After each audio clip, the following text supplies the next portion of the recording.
In a world increasingly defined by geopolitical maneuvering and economic rivalries, the dynamics between global powers like the United States and China remain a focal point of international relations. Recent developments underscore this complexity, particularly with conflicting narratives emerging from Washington and Beijing. In a recent interview, U.S. President Donald Trump claimed to have spoken with Chinese President Xi Jinping since his inauguration on January 20, 2025. However, this assertion has not been substantiated by China, which has raised eyebrows and heightened concerns regarding the state of U.S. China relations. During a Fox News interview, Trump stated, "Yeah, I have talked to him and I talked to his people too." This claim, however, was met with skepticism when Chinese Foreign Ministry spokesperson Gui Jiaquan referred only to a conversation that took place on January 17, just days before Trump's inauguration. The Chinese side has released a relevant press release. Gua noted, emphasizing the lack of confirmation regarding any subsequent discussions. The diplomatic implications of this discrepancy are significant, particularly as tensions mount over trade issues and tariffs that have characterized Trump's presidency. As observers watch closely for signs of easing trade tensions, it is essential to consider the broader geopolitical landscape. Trump's administration has implemented substantial tariffs on various trading partners, including China, which has responded with its own retaliatory measures. The current strain in relations is compounded by Trump's recent decision to pause new tariffs on Mexico and Canada, while a 10% tariff on Chinese goods remains in effect. This ongoing trade war raises questions about economic stability and the potential for a resolution that could benefit both nations. In the context of U.S. China relations, another significant development has unfolded in Europe. On the same day as Trump's comments, China appointed Liu Shaye, a prominent figure known for his assertive diplomatic style, as the special representative to Europe. Liu, who previously served as the Chinese ambassador to France, is viewed as an embodiment of Beijing's increasingly aggressive diplomatic stance, often referred to as wolf warrior diplomacy. His appointment signals a strategic shift in China's approach to its European counterparts, as Liu will have the authority to engage with various issues ranging from trade to geopolitical conflicts. Liu's track record includes controversial remarks that have left European officials on edge. His past behaviors include unsubstantiated claims regarding the COVID-19 pandemic and provocative statements about post-Soviet states, which have drawn ire from multiple nations. Observers note that Liu's direct access to President Xi and his ability to operate across multiple portfolios position him as a key player in shaping China's foreign policy in Europe.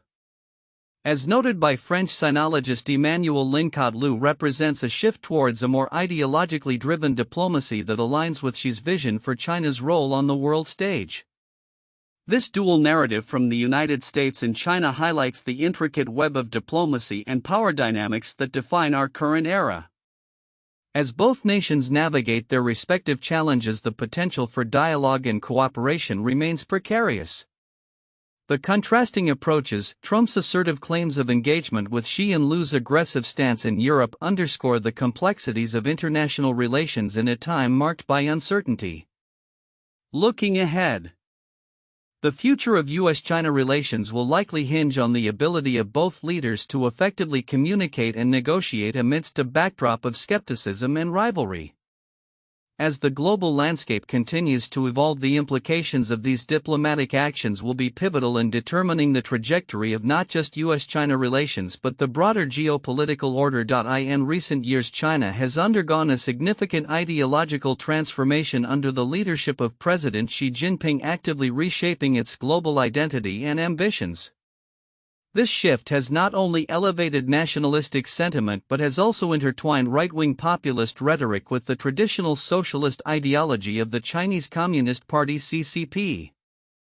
As Conrad Satters outlines, the evolution of China's positioning on the world stage is marked by a blend of historical grievances and aspirations for national rejuvenation. Central to Xi's narrative is the concept of the Great Rejuvenation of the Chinese nation, first introduced in 2002 and revitalized under Xi's administration. This idea encapsulates the Chinese dream, which emphasizes national strength and the happiness of the populace.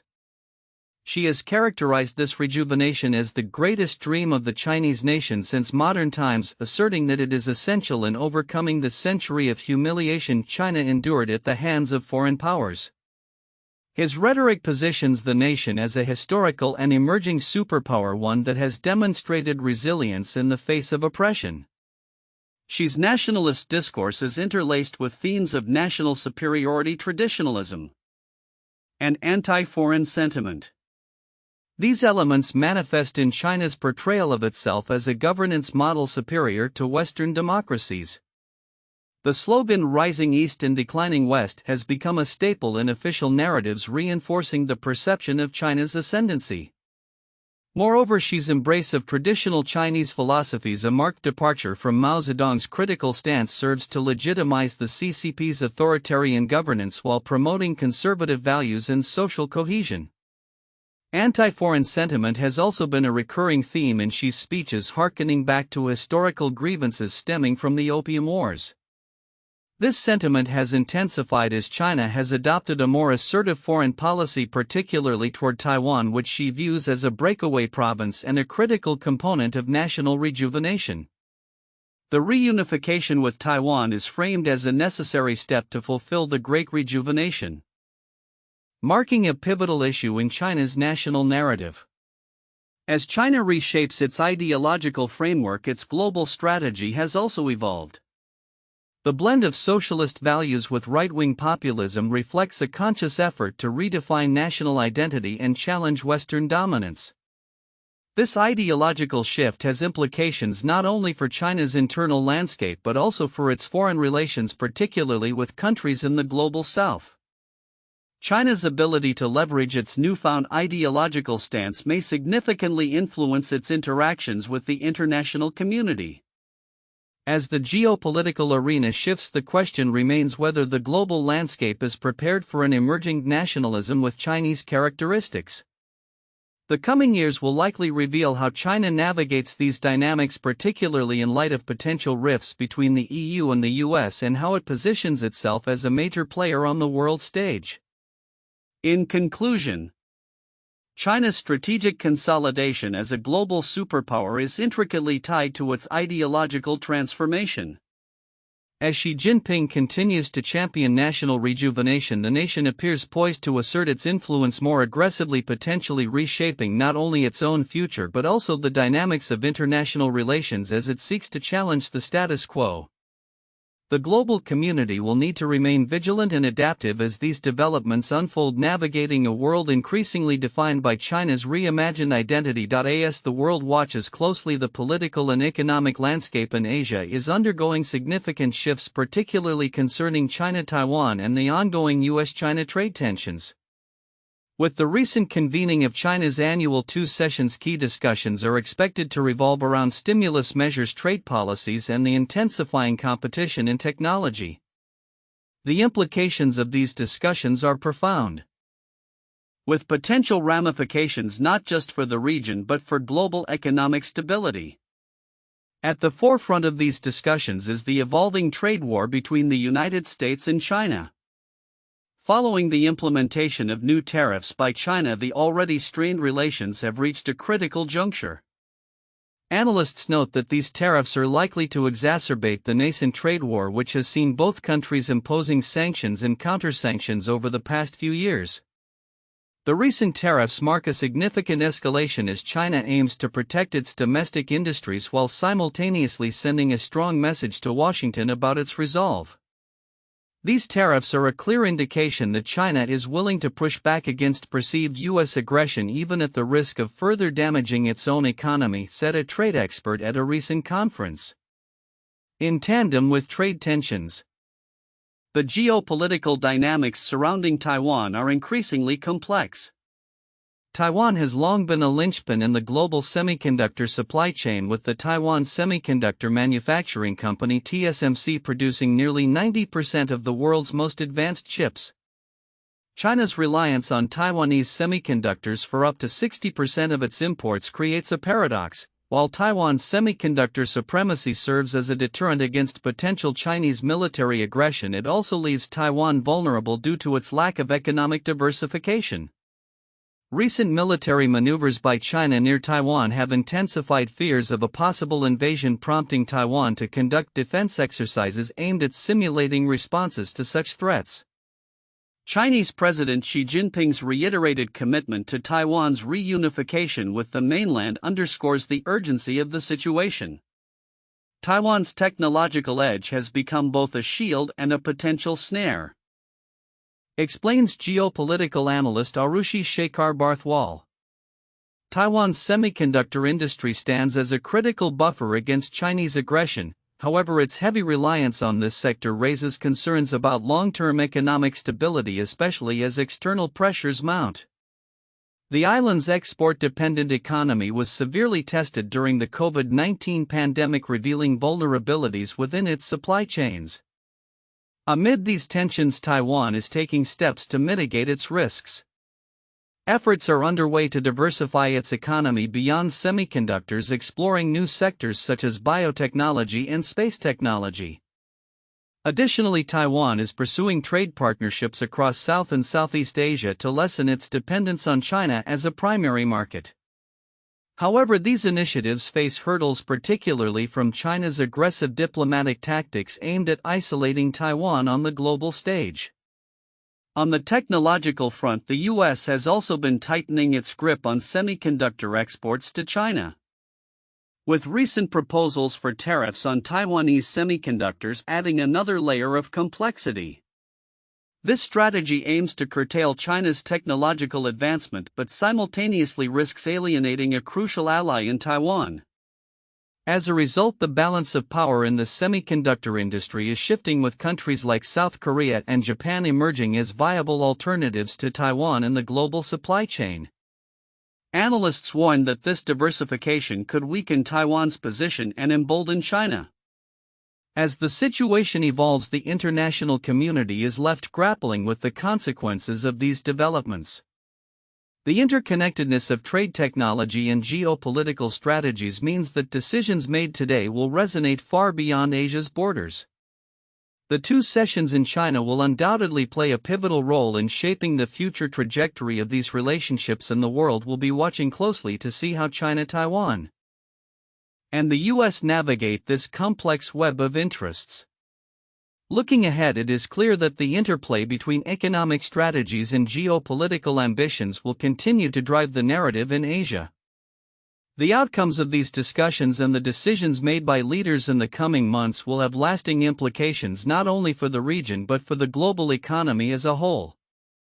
As tensions mount, the path forward will require careful diplomacy, innovative economic strategies, and a commitment to maintaining stability in an increasingly uncertain world. In a significant shift in its approach to national security, China has announced stringent regulations that limit the dissemination of military-related information online.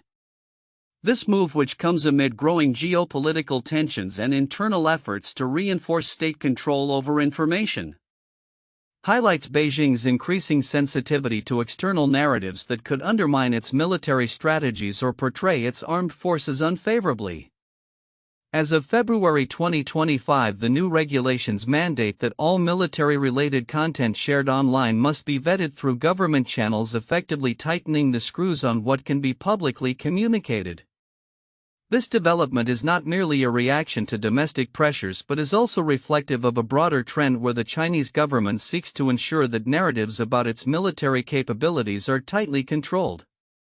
According to an official from the Ministry of National Defense, the aim is to strengthen the ideological foundation of military personnel and enhance the credibility of the military's image. The implications of these restrictions are manifold. First, they underscore the Chinese Communist Party's CCP commitment to maintaining a firm grip on information, particularly as it relates to national security. Analysts suggest that this could also be a response to perceived threats from foreign media and intelligence operations, which have increasingly scrutinized China's military advancements and strategies. By limiting access to military information, the CCP aims to stifle dissent and prevent any potential leaks that could be exploited by adversaries. This tightening of information control parallels the aftermath of Edward Snowden's disclosures about the National Security Agency's surveillance programs, which had far-reaching consequences for global cybersecurity dynamics. Following these leaks, China rapidly overhauled its technology and infrastructure priorities, particularly in the realm of quantum communications and cybersecurity. The revelations prompted a reassessment of how the Chinese government approaches its own military communications and intelligence, leading to significant investments in secure technology that would mitigate vulnerabilities. The strategic significance of these measures cannot be overstated. China has made considerable strides in developing quantum communications capabilities, which are viewed as a key area of competition in the global tech landscape. A recent report from the U.S China Economic and Security Review Commission noted that following Snowden's revelations, Beijing prioritized the development of a quantum-based communication network intended to secure sensitive military and governmental communications against interception. While the domestic implications of these regulations are clear, the international ramifications are equally significant. By controlling the narrative surrounding its military, China is not only attempting to manage internal perceptions but also projecting an image of strength and invulnerability to the outside world. The potential for misinformation and propaganda to shape international discourse about China's military capabilities has now become a focal point of its information strategy. As these developments unfold, it is essential to consider the broader geopolitical context. The restrictions on military information are likely to exacerbate tensions between China and the West, particularly the United States, which has been increasingly vocal about its concerns regarding China's military expansion and technological advancements. The U.S. response to these regulations may involve further scrutiny of Chinese tech companies and military capabilities, leading to an escalation of the ongoing trade and technology war. Looking ahead, the situation in China will continue to evolve as the CCP seeks to balance the need for transparency with its overarching goal of maintaining control. Observers will be watching closely to see how these new regulations impact China's military operations, its technological ambitions, and its relationships with other nations. As the world grapples with the implications of a more secretive and controlled Chinese military narrative, the future of international security dynamics remains uncertain, marked by a landscape of heightened vigilance and strategic recalibration. In a significant move that underscores China's increasingly assertive foreign policy, President Xi Jinping has appointed Liu Shaye, known for his controversial and combative style, as the new special representative to Europe. This decision, which has reverberated through diplomatic circles, marks a strategic pivot in China's approach to engaging with European nations amidst a complex geopolitical landscape. The appointment comes on the heels of remarks by Ursula von der Leyen, President of the European Commission, at the recent Davos summit, where she advocated for constructive dialogue between Europe and China to address mutual concerns. However, it is likely that the wolf warrior diplomacy embodied by Liu will dominate this narrative, reflecting a more aggressive stance from Beijing as it navigates its relationships with European counterparts. Liu, who recently concluded a 5-year term as China's ambassador to France, has a reputation for being a habitué de polémiques, or a habitual provocateur. His ascension to this pivotal role within the Chinese diplomatic hierarchy is noteworthy, providing him with a broad mandate to address a range of issues, from the ongoing conflict in Ukraine to trade disputes over electric vehicle tariffs. As someone who enjoys the confidence of Xi, Liu effectively outranks other Chinese diplomats operating in Europe, positioning him as a key player in shaping Sino-European relations. The significance of Liu's role is further amplified by his proximity to Beijing's power structure. Operating from the Chinese capital, he will have direct access to Xi and the inner circle of decision-makers. This allows Liu the flexibility to respond swiftly to pressing issues, a capability underscored by the Chinese Foreign Ministry's spokesperson Gui Jiaquan, who stated that Liu will engage with European counterparts according to the wishes and needs of the Chinese government. This directive illustrates the centralization of diplomatic authority under Xi's leadership, where trust and loyalty are paramount. Liu's past comments and actions have raised eyebrows among European officials, particularly regarding his unsubstantiated claims during the COVID-19 pandemic and his controversial statements on sensitive issues such as the treatment of Uyghur Muslims. Such remarks have not only fueled tensions but have also positioned Liu as a figure representative of Xi's broader shift towards a more ideologically driven and assertive diplomatic posture. Emmanuel Lincott, a French sinologist, noted that Liu epitomizes a radical change in diplomacy that is fully aligned with the Chinese Communist Party's neo-imperial vision. As Europe grapples with its own internal challenges, including potential rifts with the United States under the newly re-elected President Trump, the strategic landscape is shifting. Analysts suggest that China's approach towards Europe has often been reactive rather than proactive, characterized by a lack of coherent strategy. However, with the potential for EU-US relations to become strained, Beijing may see an opportunity to recalibrate its tactics. A recent analysis posits that China must move beyond its previous haphazard diplomacy and develop a comprehensive strategy tailored to the interests of individual EU member states. This could involve engaging with nations that have shown openness to China while simultaneously being cautious of the broader EU's hesitance to strengthen ties with Beijing. Promoting a narrative of peace by mediating in the Ukraine conflict could enhance China's standing in Europe, showcasing its potential as a stabilizing force. Moreover, experts believe that if Beijing can leverage Trump's aggressive foreign policy, particularly regarding NATO and EU territorial concerns, it might strengthen its ties with European nations. Engaging in goodwill gestures such as bolstering relations with Denmark amid tensions over Greenland could signal support for European unity. As Liu Shaye steps into his new role, the stakes are high for both China and Europe. The effectiveness of Liu's diplomacy will depend on his ability to navigate the existing geopolitical tensions while fostering dialogue and cooperation. The coming months will likely reveal whether China can shift from a reactive stance to a more strategic approach, thereby shaping the future of its relations with Europe. As these dynamics unfold, the world will be watching closely to see how the interactions between these key global players develop.